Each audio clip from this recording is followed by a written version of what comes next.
Hey. So I wanted to give a big shout out to my friend Severine. I got to do a really yummy, nurturing living and dying body process session with her yesterday. And she gave me such a gift. It's always a gift to get energy work for me, especially when it's the energy work that my body's asking for. It was definitely having a really profound effect on me and continues to since our conversation. And one of the things that came through when I was talking with her was that I had unconsciously been making my caring for my father, who's ailing in health, who I manage his medical appointments and his mental and emotional well-being. I had been unconsciously putting that in conflict with me doing business and how I like to do business. And I didn't think much of it because I love my clients and I love my classes and I was enjoying them and having fun. And there were so many other factors as well. There's been so many family members who have passed, as many of you know. There have been things and changes and moves with Justin. And so I was like, it's probably that. And then I had this really deep and sweet and very kind and very necessary conversation with Severine. And I got, oh wow, not only have I been doing this unconsciously, but it's absolutely not necessary. I can actually include the energy of my dad and the energy of what I'm doing to care for him and to look out for him as a part of my business. It doesn't have to be one or the other. And I totally had a blind spot to that I didn't realize. And I mean, maybe you can relate where maybe you're doing the things that are needed to be done. I was doing what needed to be done for my business. I was doing what needed to be done for him and his health. He's in Illinois, I'm in North Carolina, and we're making it work. My siblings, Sita and Shani, were stepping in and helping out every once in a while, and I thank you guys so much for that. I really appreciate it. And I'm so grateful that I have so many people in my life that perceive possibilities differently than I do. We all receive messages differently. Some of us it's visual, some of us it's auditory. Maybe it's sound, maybe it's smell, maybe it's just a wham, bam, boom, pop in our heads, in our world, as just a knowing. And I also get that for each of us in different areas of our lives, those messages may come through differently. Great. Oh my gosh, I'm so grateful. Maybe some of you who watch this are one of those people who have given me that insight at some point in the last couple of years, at some point in the course of my life.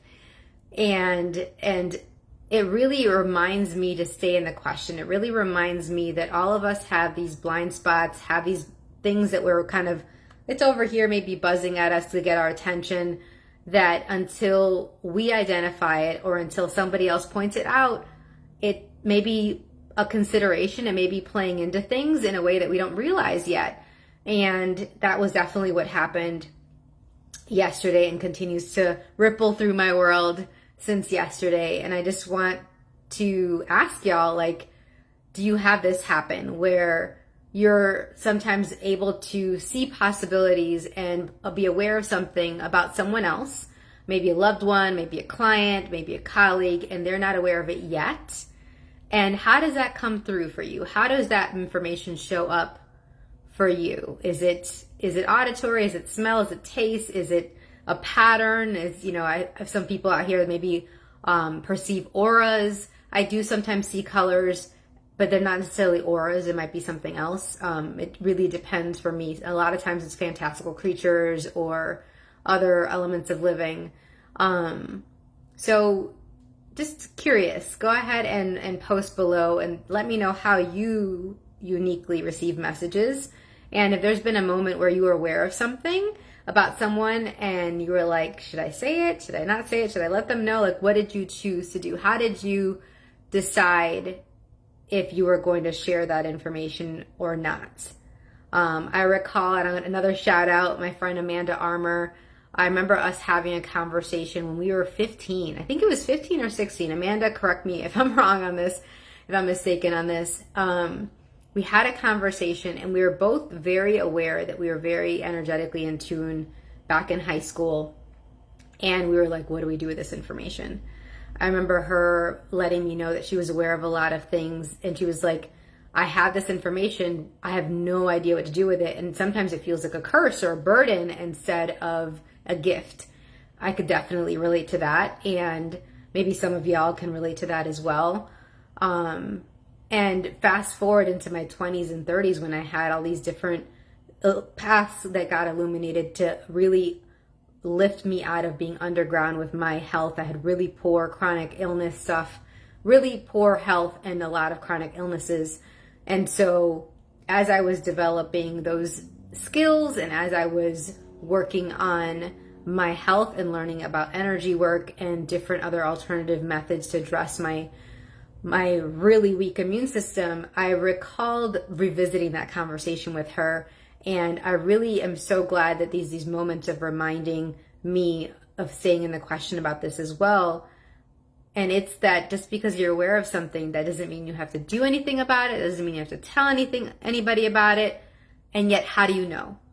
How do you know when it's just for you or it's like maybe it's for later to mention?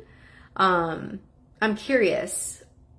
For me, I now have a very clear yes and a very clear no with my body. And so I ask, I'm like, okay, is it for me to say to this person? Is it for me to do anything about it? And if I get a yes, I'll go ahead and say something or do something. And I have other questions that I ask.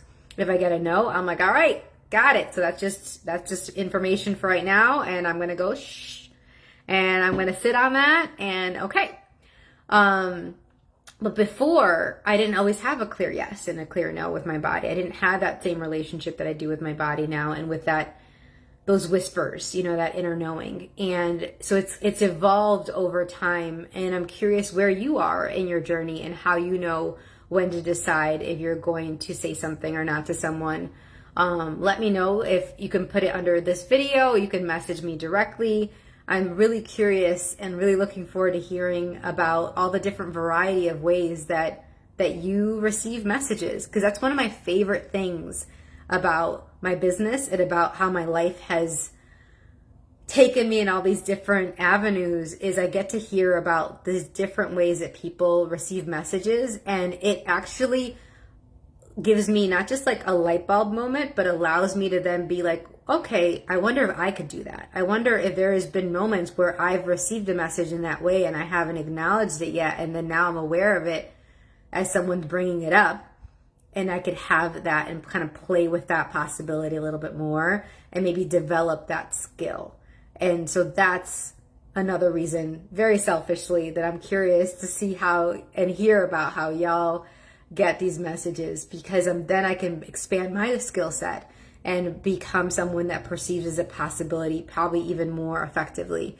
And yeah, what would that look like? What would that create? I hope that makes me an even better friend, an even more caring partner and family member, and also a better coach and a better therapist. So I look forward to hearing from y'all and to sending you lots of love and big hugs, and I will talk to you later. Bye.